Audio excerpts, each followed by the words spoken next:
Hi, let's get started today. Now, first we can see what is deadlock and what are next topic of multi-threading, and then we'll go to collection API. Now, what is deadlock?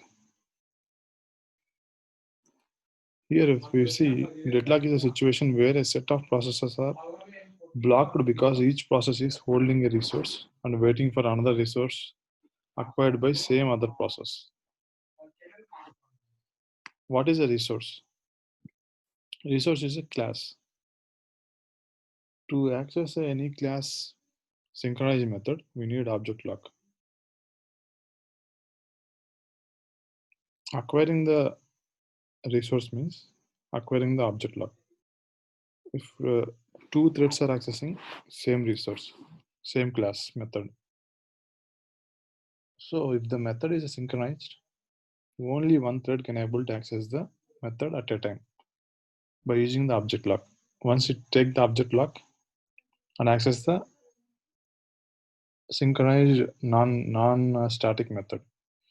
Once the execution of the method is completed, then it will release the lock. Then second thread will take the lock and it will continue the execution. Now let's see what is our program. And then we can see what is the definition of that. Now inside a class, thread util. In util class, I have a sleep method. Wherever you want, sleep off sometime, we can use thread util.sleep. Sleep method, thread.sleep method is a checked exception type. So we have to handle with the try catch block or throws. Now we are handling in the sleep method of thread util class. Instead of writing this duplicate code everywhere, wherever you are using thread.sleep, we're using 2 times, 3 times. Instead of writing 3 times the same code, we are just creating a util class, because to avoid the duplicate code, we need a util class. Create util class and write a method which will take the argument of milliseconds, which we are passing to the sleep method of thread class. So we are creating util class. This is just simple. No need to explain this util class. Then go to the shared class. Inside class shared, I have two methods. First method is test method, which is taking the shared class as an argument. Inside test1 method, what we are doing? This is a synchronized method. If you want to access this test1 method, we need object lock of shared class. By taking object lock of shared class, thread 1 has to execute the test1 method and release the object lock to the thread 2 can take the lock and thread 2 can able to access the test1 method again. So if you make it as the synchronized, it is a thread safe method. Anybody can able to access the method test1 by using the object lock of shared class. Without the shared class object lock, nobody can able to access this test1 method. Inside test1 method, I'm printing on a system out.println test1.begin. After that, thread util.sleep of 1000 milliseconds. Thread is going to the sleep state for 1000 milliseconds. Now, taking object lock of s2, which is taking an argument of test1 method,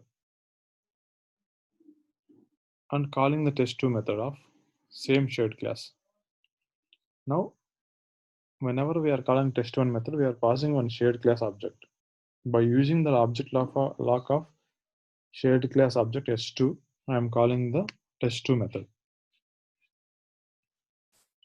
And after that, I am printing the test1 ended. Let's go to the second synchronized method. Synchronize test2. Inside test2, system.println of test2.begin. After that, it will go to the thread utils dot sleep of 1000.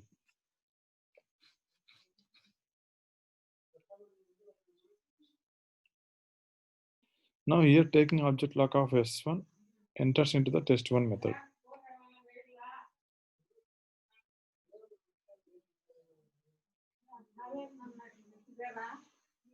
Then I am doing system.println of test2 end.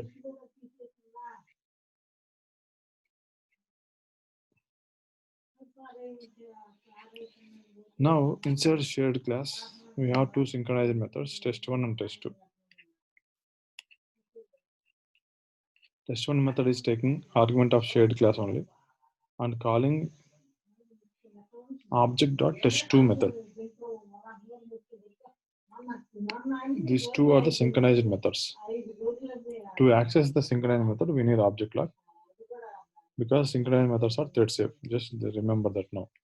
Now let's go to the thread1 class. I am creating two threads. Class thread1 extends of thread. I have two shared objects, shared s1, shared s2. Two shared objects. For thread1 constructor, I am passing two arguments, shared class objects arguments, shared s1, shared s2.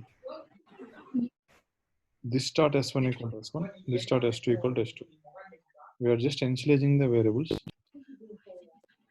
by which we are passing an arguments of the thread class. Whenever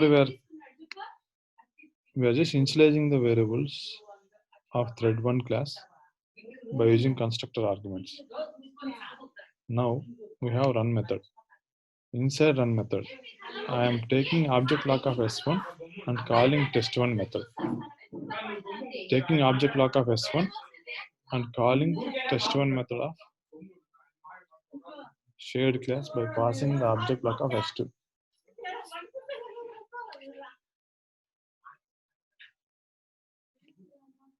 Taking object lock of s1 and calling test1 method of shared object and passing the s2 object. And here we have class thread2 extends of thread. Similar to the test thread1, we have two variables, shared s1, shared s2. Initializing that using the thread class. This start s1 equal to s1, this start s2 equal to s2. Here is very simple. We have two shared objects in the thread1 class. Initializing using thread constructor. And thread1 class run method, we are calling first object dot test1 by passing the second object. Similarly, second object dot test1 off by passing first object. Inside program 7, we have main method. Here just creating two shared objects. Shared object 1, shared object 2, creating two objects. Creating a thread class, thread 1, and starting the thread class, thread 1. Creating an object with thread class, thread 2, and starting an object of thread 2. Now, whenever we are creating an object to thread 1 and calling start method, run method of thread 1 will execute. That everybody knows. Whenever we create object of thread 2 and calling the start method, run method of thread 2 will execute. Now let's go and see the thread 1 and thread 2 run methods. What is happening? Whenever it's starting thread 1 start method, it will call run method of thread 1. Now here first it will take object lock of S1 and calling test1 method of shared object. Just taking the object lock of S1 because S1 is a shared object. Test1 method is synchronized method. Object lock of test S1 shared object 1 and calling the test1 method by passing shared to object. Now whenever it is taking object lock of S1 and calling test1 method, no other thread able to call the test1 method until S1 has to release the object lock. Now inside the S1, inside the test1 method, we are passing S2 object. Now here S2.test1, test2, taking object lock of S2 and calling the test2 method. Now S1 object is taking object lock and calling the test1 method. Once the test1 method is executed completely, then only other thread able to call the test1 method. Because test1 method is called by the S1 object. S1.test1 of S2. Now inside the test1 method, we are calling S2.test2. Object lock of S2 we are taking and calling test2 method. Now it is calling test2 method. Now similarly, taking object lock of S2, calling test1 method. Second thread is taking object lock of S2 and calling test1 method.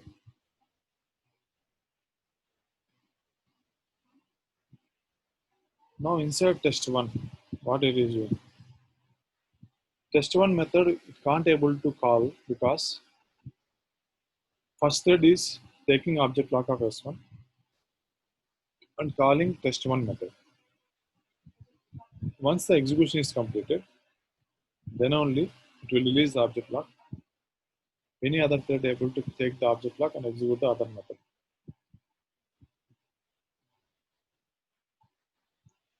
Now let's go and see again. We have two objects, S1 and S2.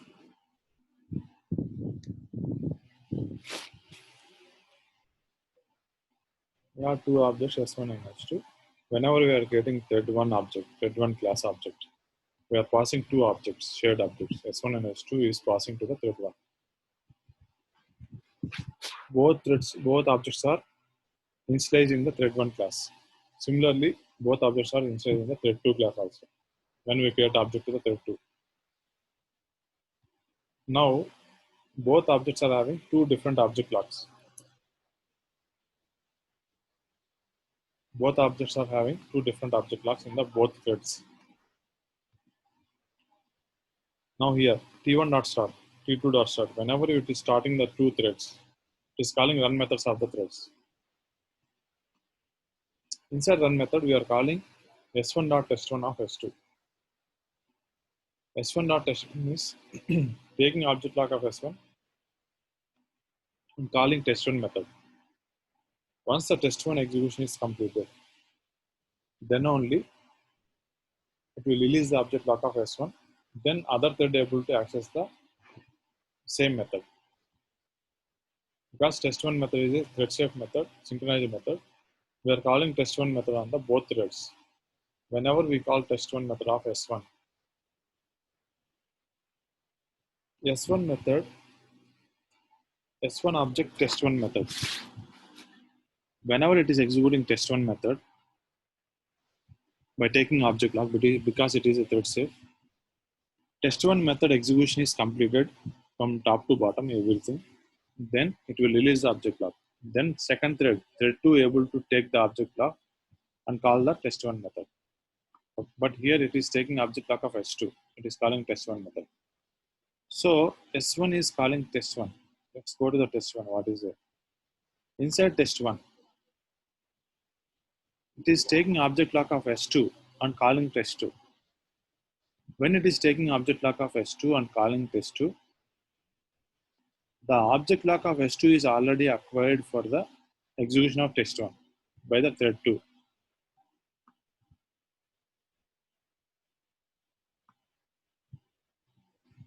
The object lock of S2 is already taken by the thread 2 and executing test1 method. Now here we are just calling reversely. S1 object keep on waiting for thread 1 has to complete the test1 functionality. S2 object keep on waiting for test1 method has to complete execution by the thread 2 object. Both object locks are waiting for each other. S1 object lock is always waiting for S2 has to release the object lock, complete the execution and release the object lock. S2 object always waiting for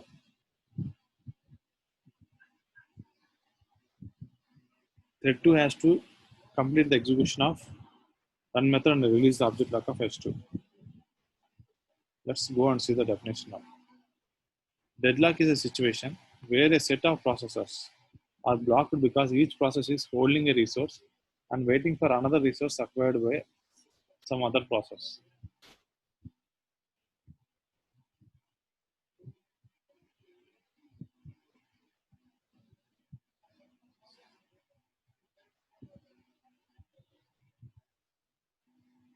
Deadlock is a situation where a set of processes are blocked because each process is holding a resource and waiting for another resource acquired by some other process.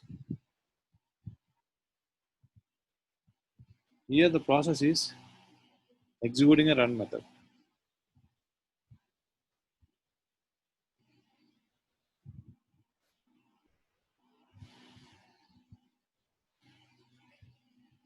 Now if we go and run this, test1 begin, test1 begin. Both test1s are begin because both threads are calling the s1.test1, s2.test1. Both threads are started executing the test1 method. But inside the test1 method, first thread is taking object lock of s1 and executing the test1 method.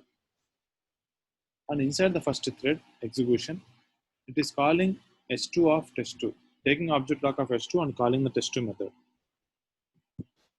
Similarly, second thread will call s2.test1, taking object lock of s2 and calling the test1 method. So the second thread will keep on waiting for first thread has to complete the s2 execution.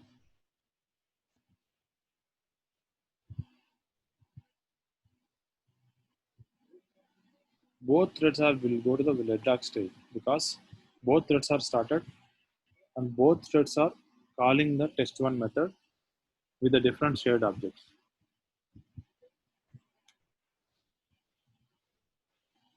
Now, instead of telling the definition, we'll get confusion over here by using the definition. Let's go and see. We have a shared class. Shared class, we have a function test1 method, which will take argument as a shared class object only. Now we have a thread 1 and thread 2. Thread 1 and thread 2 having two shared objects, S1 and S2. Both thread 1 and thread 2 having the two shared objects, S1 and S2. When we call S1.test1 method by passing the S2 object in the thread 1. And inside thread 2, when we call S2.test1 of S1 object. So S1 object keep on waiting for S2 has to release object lock. Then S2 object keep on waiting for S1 object lock has to release. So both threads will go to the deadlock state. Both threads are waiting for each other. Somebody has to release the object lock. Because both threads are using the same shared objects. So in this case, we'll get the deadlock. Now this is, see, if you see test 1 begins, test 1 begins. Now still this process is running. It's not stopping. When we terminate it, it will stop.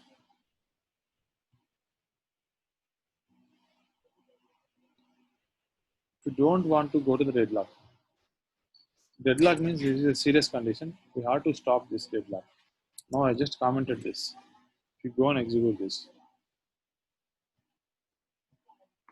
both threads are started test 1 and ended the test 1. Test 1 begin, test 1 begin, test 1 end, test 1 end.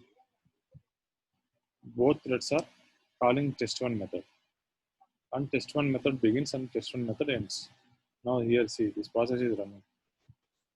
No problem. When inside the test 1, if we call again test2 dot test2, then only we'll get the deadlock. Because both threads are keep on waiting for other one has to release the object lock. So this will go to deadlock. This is a deadlock means keep on, it is running on the background. So we have to terminate it manually.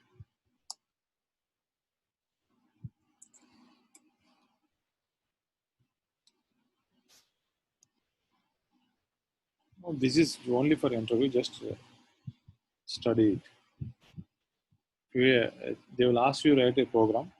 You have to remember the program, you have to write a program. Now when I take all interview questions of all the concepts of core Java, I will explain again the same things. Now let's go to the next program. Now inside a multi-threading, we have a daemon thread. What is a daemon thread in multi-threading?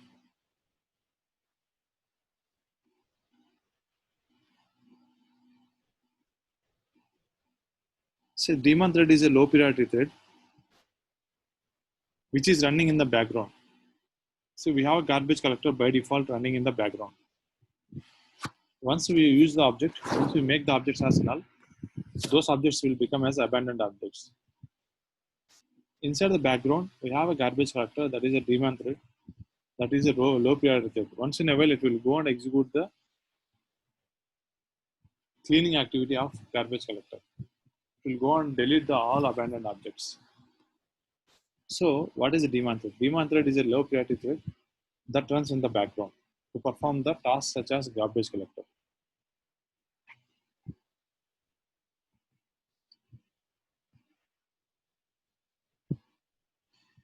And basically we are creating some threads. Class A extents of thread, class B implements of runnable. Those all threads are the user threads.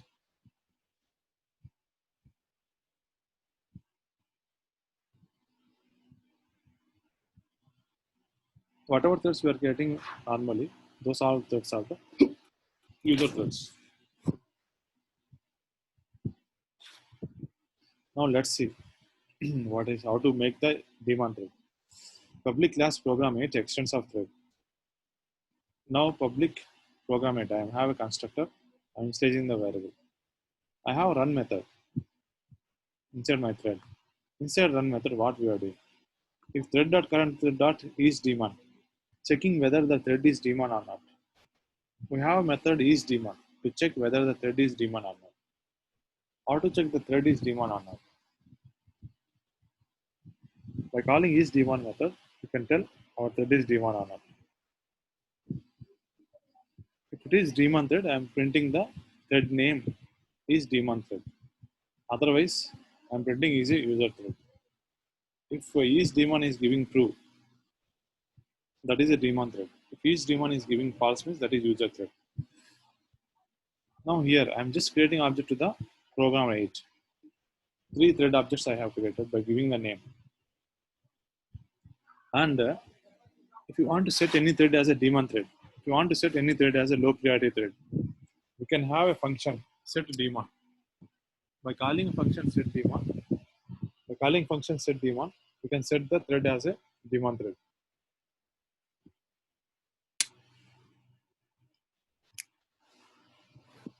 And first I am setting the T1 thread as a daemon thread. I'm calling start method of t1 dot start. T2 dot start. Similarly, I'm making the T3 also Daemon thread. Now, when it is calling the run methods, inside run method we are checking which thread is Daemon thread, which thread is user thread. So T1 and T3 both are the Daemon threads. By default, all threads are user threads. If you want to make the thread as a daemon thread, you have to call set daemon equal to true. Now in this program, what we have learned? T2 is a user thread, T3 is a daemon thread, T1 is a daemon thread.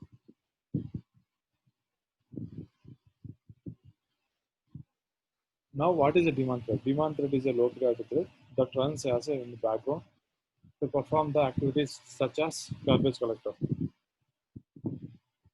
Now how to create a daemon thread? We have to create a normal thread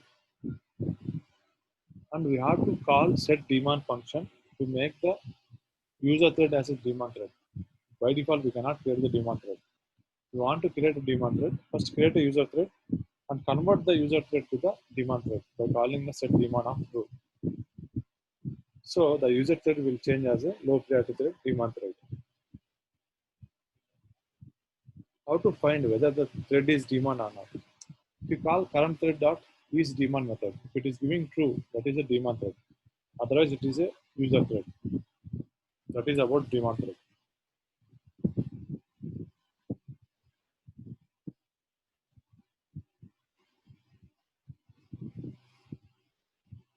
Now this is about multi-threading. Let's go to the next concept of collection API.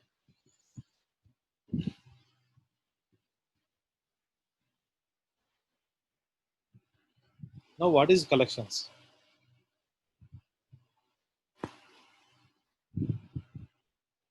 See, collection is any combination of objects into a single unit. Collection is a combination of objects into a representing into the single unit. Collection is a combination of objects representing into single unit. That is called collection. For now, if you want to store 10 objects into one data type, that is called collection. Now we have seen earlier arrays. Arrays also kind of collection. Set of similar kind of fixed data types in the arrays. But here in collections, we can add any type of data types. Not only similar kind of fixed data types, we can add any type of data types. So that I am calling collection is a combination of objects represented in a single unit is called collection. When the collections are started, when collection framework came to the picture, from JDK 1.2 onwards, we have collection framework. Before JDK 1.2, we have arrays, and we have vector class, and we have hash table class. We have three classes before collection framework. That means like 1.0 and 1.1, we have three classes: arrays, vector, and hash table. From JDK 1.2 onwards, we have collection framework. What is a framework? Framework is a set of classes and interfaces which we can use for implementing our programming.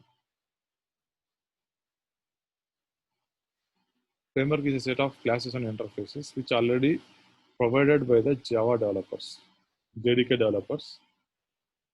By using that classes and interfaces, we can develop our programs easily.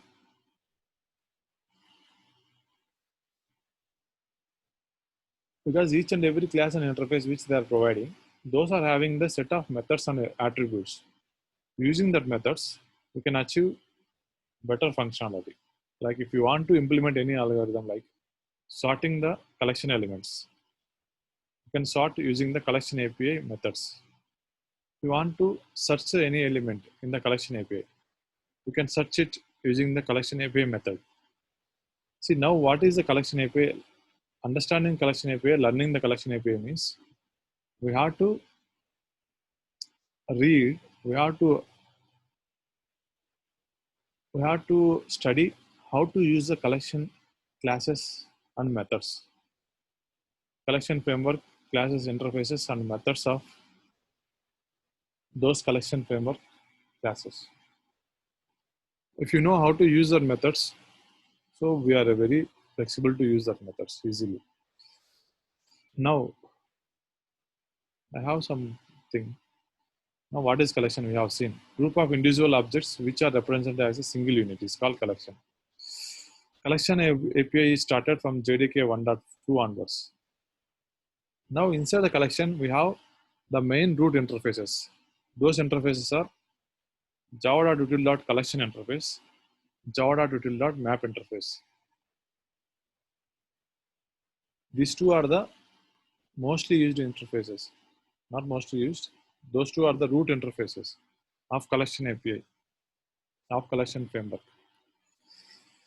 What is a framework? Framework is a set of classes and interfaces. We have seen this, which provide ready-made functionality. Now, before JDK 1.2, we don't have collection framework. Before JDK 1.2, we have some set of classes. Those set of classes are arrays, vectors, and hash table. We have these classes, but why we need collection framework? This kind of question we can get from the interviewer. What is the need of collection framework? Since we have the arrays, vector, and hash table. See, we have some drawbacks to these classes before collection framework. See, all these classes are not having any common interface. Since those classes are not having common interface, if you want to write any algorithm which will support arrays, vector, hash table. So you want to write a class that by using the class, if you want to add the elements to the vector, you should be able to add. If you want to add the elements to the hash table, you should be able to add the elements to the hash table. If you want to add the elements to the arrays, we should be able to add the elements to the arrays also by using this your own class, user-defined class. So, since all the classes are implementing a same interface, all the classes are having same methods, we can able to achieve this because we can write a class which will support all other collection API classes. Since all these arrays, vector, and hash table not having any common interface, we can't achieve that. We cannot write a common class which will support all the collection classes before the JDK 1.2, before collection framework. And one more thing, if you want to create a subclass to vector class to get the all features of vector and add some more features in the subclass of vector class, all the vector class methods are final methods. If the method is a final, we cannot override that method. So vector class we cannot use. We cannot extend the vector class to our subclass. Since all the methods, most of the methods are final methods. These two are the drawbacks of before collection framework. To address this, mainly to address all the collection classes, legacy classes, having different methods to adding the elements, to updating the elements, to remove the elements, to read the elements. Since it is having different methods, each and every class is having different methods, like vector is having different add method, hash table is having different add method, arrays having different add functionality. So we have to remember all the add methods and we have to remember all the remove methods. It will become very complex to the users who is using these classes. Users means the developers who is using the arrays and vector and hash table. They have to remember all the methods. To address that, from JDK 1.2, they have collection API. We no need to remember all the methods in different classes. We have a common interface, collection interface. By using the common interface, we have consistent API. Advantages of collection means we have a common interface. Interface is a collection. From collection interface, we have set of methods. All the methods are available in the all the subclasses of collection interface. Now inside a vector, we have collection interface add method. Inside hash table also, we have collection interface add method. Both methods are same. Both add methods will do the same activity of adding the elements. So if the methods are same, we can remember the methods easily. We can use the methods everywhere, wherever you want. But each and every class is having different functionality. That we can see when we go to the in depth of all the collection classes.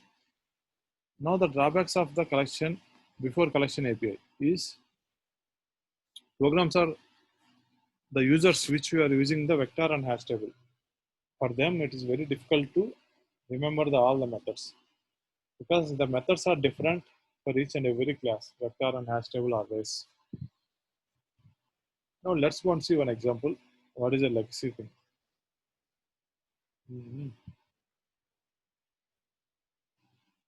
Now this is I just have to fix the JDK of this.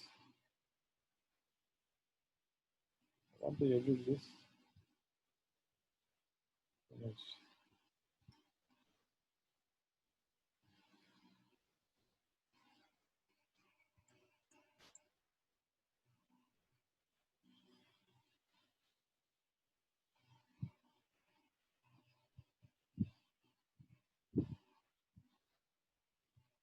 I'll fix this. Some issues.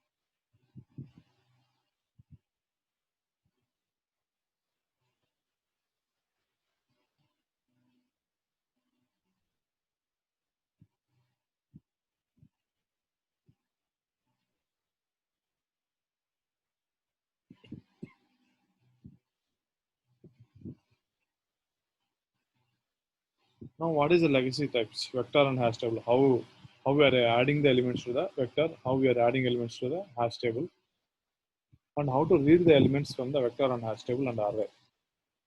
Now, inside a program, I have main method.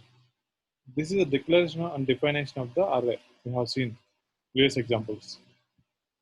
Now we have vector.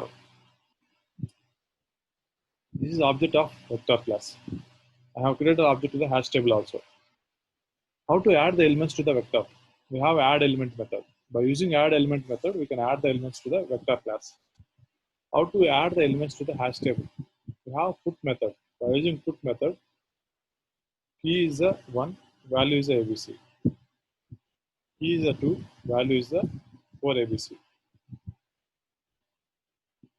Now we have created object to the array, vector and hash table, and adding the elements to the array and vector and hash table. This is for adding.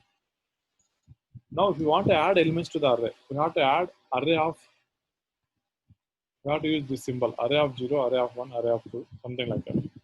Adding the elements of array is with this symbol. Adding the elements to the vector by calling the add element method. Adding the elements to the hash table, we have to add by using the put method, which will take 2 arguments. First argument is a key, second argument is a value. So to add the elements to the all these 3 data types is different. We have to remember all the add methods, how to add the elements to these members. Now how to read the elements? If you want to read the elements from the array of 0, array of 1, array of 2, something like that, we have to read the elements. Similarly, if you want to read the elements of vector, we have element at of 0. By using element at of 0, we can read the element of vector. How to get the hash table element?